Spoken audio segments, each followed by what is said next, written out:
Chapter चल रहा है 10.1 पढ़ेंगे। इससे पहले अपन बेसिक चीज़ें चल रही है। ये बिंदु पद की बात थी। बिंदु पद मैंने बता ही दिया था, दो बिंदुओं के प्रतिबंधों का पालन करने वाला। जो भी बिंदु होते हैं अपने पास, उन बिंदुओं को संतुष्ट करे, उनके प्रतिबंधों को व्यक्त करे, वही बिंदु पद होता है। तो दो दिए गए बिंदुओं से समदूरस्थ बिंदुओं का बिंदु पद। पहला पॉइंट ये बनता है अपने पास में कि हम जो चीज़ पढ़ रहे हैं वो किस आधार पर पढ़ रहे हैं, कि दो दिए गए बिंदुओं से समदूरस्थ बिंदुओं का बिंदु पद हमें निकालना होता है। इसके लिए सबसे पहले हमारे पास में प्रमेय आती है 10.1 नंबर की। ये विशेष है क्योंकि जब तक आपको प्रमेय समझ में नहीं आएगी तब तक आपको रेखा गणित में कोई चीज़ समझ में नहीं आएगी। ये प्रमेय है। ये दो तरीके से इस प्रमेय को हम लिख सकते हैं। परीक्षा में क्वेश्चन आता है सिद्ध कीजिए, परीक्षा में क्वेश्चन आता है सिद्ध कीजिए कि इन दो बिंदुओं से समान दूरी पर स्थित बिंदुओं का बिंदु पद दिए गए बिंदुओं को मिलाने वाली रेखा का लंब समद्विभाजक होता है। ऐसे ही आएगा बस प्रश्न, और कुछ भी नहीं देगा इसके अंदर। 3 नंबर का क्वेश्चन बनाकर दे दिया, सिद्ध कीजिए कि दो बिंदुओं से समान दूरी पर स्थित बिंदुओं का बिंदु पद दिए गए दोनों बिंदुओं को मिलाने वाले रेखाखंड का लंब समद्विभाजक होता है। एक बात तो इस तरीके से व्यक्त करके बताई उसने। दूसरी बात वो कैसे बता रहा है, इसी चीज को दूसरे शब्दों में कैसे बोलकर बताया उसने। सिद्ध कीजिए उस बिंदु का बिंदु पद जो दिए हुए बिंदुओं से समदूरस्थ हो, जो बिंदु दे रखे हैं उन बिंदुओं से समदूरस्थ हो, इन दोनों बिंदुओं को मिलाने वाले रेखाखंड का लंब समद्विभाजक होता है। यानी दोनों बात एक ही है लेकिन लिखने का तरीका अलग है। ये चीज़ एक ही है लेकिन यहाँ पर अलग तरीके से व्यक्त कर रखी है, यहाँ पर अलग तरीके से। क्योंकि परीक्षा में क्या होता है, जरूरी नहीं है कि आपके किताब में जिस तरीके से दे रखा है उसी तरीके से वो बना कर दे, उसको बदल कर भी वो लिख सकता है। ये बात एक ही है लेकिन यहाँ पर केवल लिखने की जो शैली है वो अलग अलग है। यहाँ पर दिया उसने दो बिंदुओं से समान दूरी पर, दो बिंदु डाले मैंने ए और बी। यहाँ से समान दूरी पर स्थित बिंदुओं का बिंदु पद, यहाँ से कोई समान दूरी पर जैसे P डाल दिया मैंने, यहाँ से समान दूरी पर स्थित दोनों बिंदुओं को मिलाने वाला रेखाखंड का लंब समद्विभाजक होता है। ये इसका क्या करता है, लंब समद्विभाजक करता है। अब ये लंब समद्विभाजक कब होगा, जब हम ये देखेंगे कि ये दूरी और ये दूरी क्या होनी चाहिए, बराबर होगी, तो अपने आप समझ में आ जाएगा कि ये रेखाखंड इसको क्या करता है, समद्विभाजित करता है। तो ये बात एक ही है, इसको इस तरीके से व्यक्त कर दिया। ये कह रहा है उस बिंदु का बिंदु पद दिए हुए बिंदुओं से, उस बिंदु का, जैसे इसने डाला P, देखो इसमें चित्र कैसे बना रहा, इसमें कैसे बना, इसने P डाल दिया, उस बिंदु का बिंदु पद, इस P से दो बिंदु डाल दिया A और B, इन दोनों को मिला दिया। मिलाने के बाद इन दोनों बिंदुओं को मिलाने वाला रेखाखंड क्या करता है, उसका लंब समद्विभाजक करता है।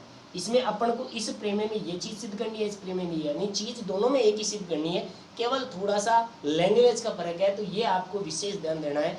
अब बात आती है कि सर ये लंब समद्विभाजक क्या होता है, समद्विभाजक क्या होता है, लंब समद्विभाजक क्या होता है। एक बात आती है समद्विभाजक, एक आता है लंब समद्विभाजक, एक समद्विभाजक, एक लंब समद्विभाजक। अब समद्विभाजक के अंदर तो क्या होता है, जैसे मैंने एक रेखा खींची A और B और इसके दो बराबर टुकड़े कर दिए और यहाँ मैंने डाल दिया P, तो इसका मतलब हो गया AP बराबर BP, यानी इसका मतलब तो AP बराबर BP होता है।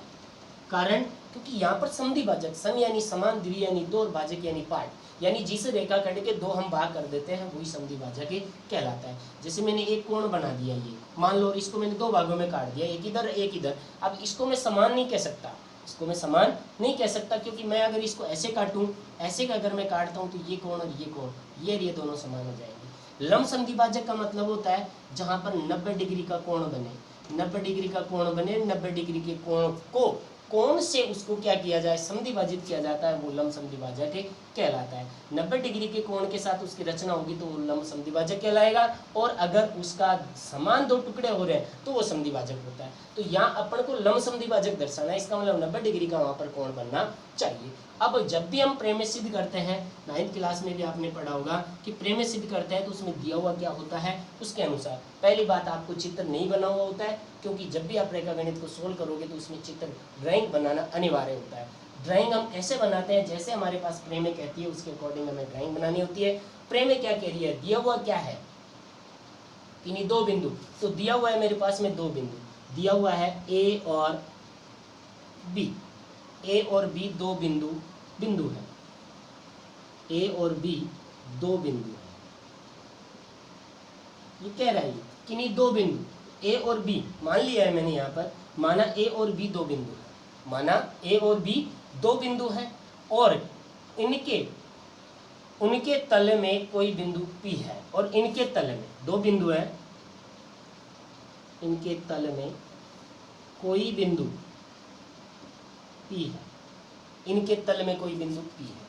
अब देखो कैसे, ये मैंने डाला, यहाँ A डाल दिया और यहाँ पर B डाल दिया, इनके तल में नीचे ले लो चाहे ऊपर ले लो, यहाँ पर एक मैंने P बिंदु डाल दिया, ठीक है, P बिंदु डाल दिया, इनके तल में कोई बिंदु P है, ये P हो गया इनके तल में, चाहे नीचे ले लो चाहे ऊपर ले लो, बात एक है। समान दूरी पर स्थित है, किन्हीं दो बिंदुओं से समान दूरी पर स्थित बिंदुओं का बिंदु पर, तो ये P था, P इससे क्या है, समान दूरी पर है।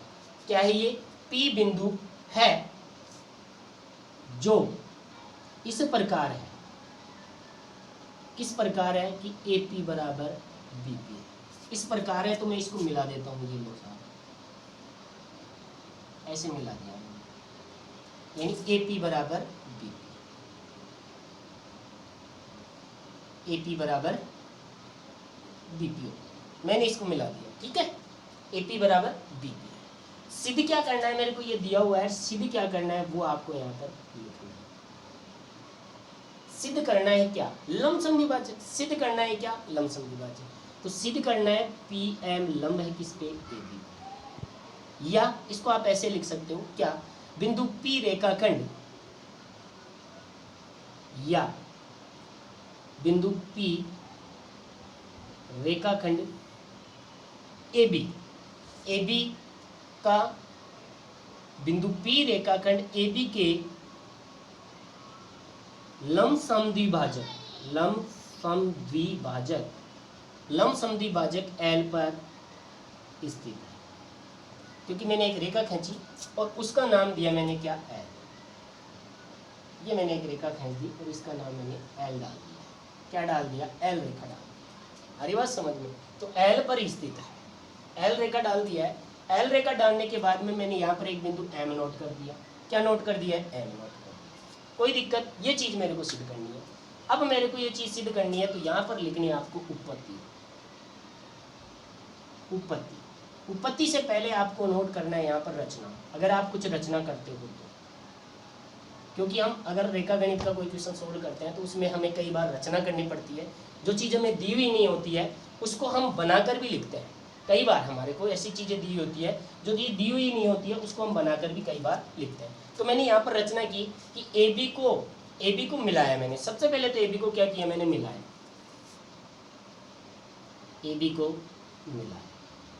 मिला दिया साहब, AB को मैंने मिला दिया है, AB को मिलाया, AB को M पर AB को M पर समद्विभाजित किया, फिर किया मैंने AB को M पर समद्विभाजित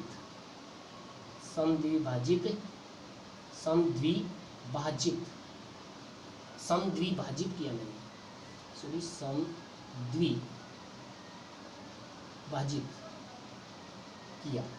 समद्विभाजित किया। फिर मैंने समद्विभाजित करके मैंने PA और PB को मिलाया, PA व PB को मिलाया। ये तो मेरे पास में रचना क्या की मैंने, AB को मिला दिया, मैंने A और B दो बिंदु थे इनको मिला दिया है। फिर मैंने AB को है ना जो P से समद्विभाजित किया, लंब समद्विभाजित नहीं किया है, लंब समद्विभाजित तो मेरे को सिद्ध करना है, ये चीज़ तो मेरे को सिद्ध करना है। अगर मैं यहाँ ऐसा चिन्ह लगा दूंगा तो गलत हो जाएगा, तो मेरे को लंब समद्विभाजित तो मेरे को सिद्ध करना है, लेकिन मैंने इसको बनाया ओनली क्या कि PM AB को समद्विभाजित करता है, समान दो भागों में बांटता है। क्यों बांटता है, क्योंकि ये चीज़ मेरे को दी है उसने, AP बराबर BP। फिर M बिंदु पर, कहाँ पर समद्विभाजित किया मैंने, M बिंदु पर, फिर मैंने PA और PB को मिला दिया है।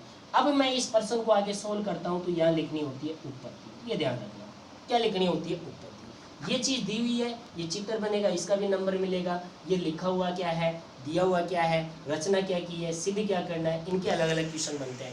पहले दिया हुआ क्या है वो लिखना होता है, फिर सिद्ध क्या करना है वो करना होता है, रचना अगर की है तो लिखो, उत्पत्ति क्या है। अब उत्पत्ति में अपन यहाँ से स्टार्ट करते हैं। इसको सिद्ध करने से मैं यहाँ पर थोड़ा सा एक बिंदु ले लेता हूँ, यहाँ पर क्या एक बिंदु डाल देता हूँ मैं यहाँ पर, कोई भी बिंदु मान लो, ये चीज़ मैंने ले ली है। अब ये चीज़ मैंने ली तो यहाँ पर दो त्रिभुज बन रहे हैं, आपको दिख रहे हो, एक तो बन रहा है APM, एक बन रहा है BPM, दो त्रिभुज बन रहे हैं। क्यों? क्योंकि मैंने AB को समद्विभाजित किया तो अपने आप ही मेरे पास दो त्रिभुज बन गए, क्योंकि APB एक त्रिभुज था। अगर मैं इस रेखा को मिटा दूं तो एक ही त्रिभुज है, लेकिन मैंने इसका समद्विभाजन किया तो दो त्रिभुज बन गए। अब दो त्रिभुज बन गए तो मैं दोनों त्रिभुजों को क्या कर देता हूँ, आपस में सॉल्यूशन कर देता हूँ दोनों त्रिभुजों को। तो उत्पत्ति के अंदर मैं दो त्रिभुज ले लेता हूँ। उत्पत्ति में लिया मैंने त्रिभुज APM और त्रिभुज BPM, मैंने दो त्रिभुज ले लिए। अब इन दोनों त्रिभुजों में दोनों त्रिभुजों में मेरे को दे रखा है क्या, AP बराबर BP दिया है। देखो ये रहा, AP बराबर BP दिया हुआ है, कोई दिक्कत। फिर मेरे पास में आता है AM बराबर MB। किससे आया ये? रचना से। क्यों आया रचना से? क्योंकि यहाँ मैंने क्या किया है, P रेखाखंड AB को लंब समद्विभाजक करता है। रचना में AB को मिलाया, AB को M पर समद्विभाजित किया, M पर समद्विभाजित किया, इसका मतलब इसके दो समान मैंने पार्ट किए, तो AM बराबर MB हो गया। कोई दिक्कत? ये भी भुजा है, ये भी भुजा है। इसी के साथ हम बात करते हैं तीसरे नंबर की। तीसरे नंबर की मेरे पास में बात आती है कि MP बराबर MP। इस त्रिभुज में भी MP भुजा बन रही है और उसमें बन रही है, इसका मतलब ये उभयनिष्ठ भुजा है। उभयनिष्ठ भुजा किससे कहते हैं? उभयनिष्ठ भुजा हो, उभयनिष्ठ कोण हो, किससे कहते हैं? ऐसी आकृतियां जिनके अंदर, ऐसी आकृति जिसके अंदर एक ही भुजा दोनों आकृतियों के अंदर कंबाइंड हो, ऐसी आकृति जिनके अंदर एक ही भुजा दोनों आकृतियों में कंबाइंड होती है, वो उभयनिष्ठ भुजा कहलाती है। उभयनिष्ठ कोण किसे कहेंगे? ऐसी आकृतियां जिनमें एक ही कोण, दोनों आकृतियों के अंदर एक कोण निर्धारित होता है, वो उभयनिष्ठ कोण कहलाता है। अब तीनों यहाँ पर भुजा आ रही है, इसका मतलब तीनों भुजा आ रही है, तो हम यहाँ पर क्या करेंगे, अतः एस का मतलब होता है साइड, साइड का मतलब होता है भुजा, साइड का मतलब होता है भुजा। तो यहाँ पर हो गया भुजा, भुजा और भुजा, भुजा भुजा नियम से, भुजा भुजा नियम से, यानी ट्रिपल एस नियम से त्रिभुज APM सर्वांगसम है त्रिभुज BPM। अब एक चिन्ह यहाँ समझो आप, इस प्रेमे को मैं मिटा देता हूँ। एक चीज तो होती है क्या, सर्वांगसम, एक होता है समरूप। सर्वांगसम क्या होता है? सर्वांगसम यानी दो आकृतियां आपस में बराबर हो, दो आकृतियां आपस में बराबर हो, वो सर्वांगसम कहलाती है।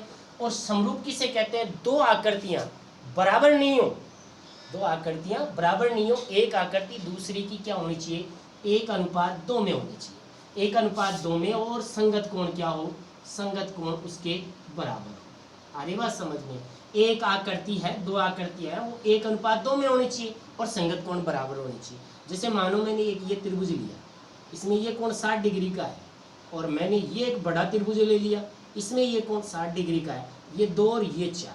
अरे बात समझ में, ये 2 सेंटीमीटर है, ये 4 सेंटीमीटर है, तो इसको कहेंगे हम समरूप। क्यों? क्योंकि यहाँ पर 1:2 निकल रहा है। और अगर मैंने यहाँ पर 2 ले लिया, यहाँ पर भी 2 ले लिया, यहाँ पर 60, यहाँ पर 60, तो ये 2 और ये 2, इसका मतलब 1:1 आ रहा है। जहाँ 1:1 आता है वहाँ पर सर्वांगसम बनता है समरूप, जहाँ पर 1:2 आता है और संगत कोण क्या होते हैं, बराबर होते हैं। तो ये होती है सर्वांगसम और समरूप। सर्वांगसम का चिन्ह होता है क्या, इसका चिन्ह बनता है आपके पास में, ये डबल चिन्ह लगाकर, इक्वल चिन्ह लगाकर इस तरीके का लगा दो, ये तो होता है सर्वांगसम का, और ये चिन्ह होता है ओनली समरूप का। तो एक चीज सर्वांगसम है और एक चीज समरूप है। तो यहाँ पर ये दोनों त्रिभुज है वो सर्वांगसम हो रहे हैं। किस नियम से? ट्रिपल एस नियम से। ट्रिपल एस का मतलब हो गया भुजा भुजा भुजा नियम से। तो ये भुजा भुजा नियम से सर्वांगसम हो गया। अब आती है सर्वांगसम। अब ये दोनों आकृतियां बराबर है, बराबर है तो इसका मतलब ये कोण इस कोण के बराबर है, ये कोण इस कोण के बराबर है, ये कोण इस कोण के बराबर है। आइए नहीं बात समझ में, सर्वांगसम है, ये कोण इस कोण के बराबर है, ये कोण इस कोण के बराबर है, तो कोण से आएगा, कैसे देखना, कैसे आएगा। अब ये सर्वांगसम है तो आगे किस तरीके से बनेगा। अतः सर्वांगसम है तो कोण, सर्वांग सममित कोण ए एन पी बराबर कोण B N P, A N P बराबर कोण B N P, A N P बराबर कोण बी एन पी। क्यों? अगर दो आकृति बराबर होती है तो उनके कोण भी बराबर होते हैं, भुजा भी बराबर होती है। दो आकृतियां जब भी बराबर होती है उनके कोण भी बराबर होते हैं, उनकी भुजाएं भी बराबर होती है। ए एम पी बराबर बी एम पी, ये दिख रहा है आपको। एक रेखा खींची मैंने ए और बी, अब यहाँ पर एक रेखा डाल दी मैंने है, ठीक है ना। अब एक कोण तो इधर बन रहा है, एक कोण इधर बन रहा है, तो ये एक ही रेखा पे बन रहा है ना ये कोण। अगर मैं इसको ऐसे डालूं ए और बी, और यहाँ पर एक कोण बन गया, ये कोण बन गया, तो ये सरल कोण है कि नहीं है, सीधी रेखा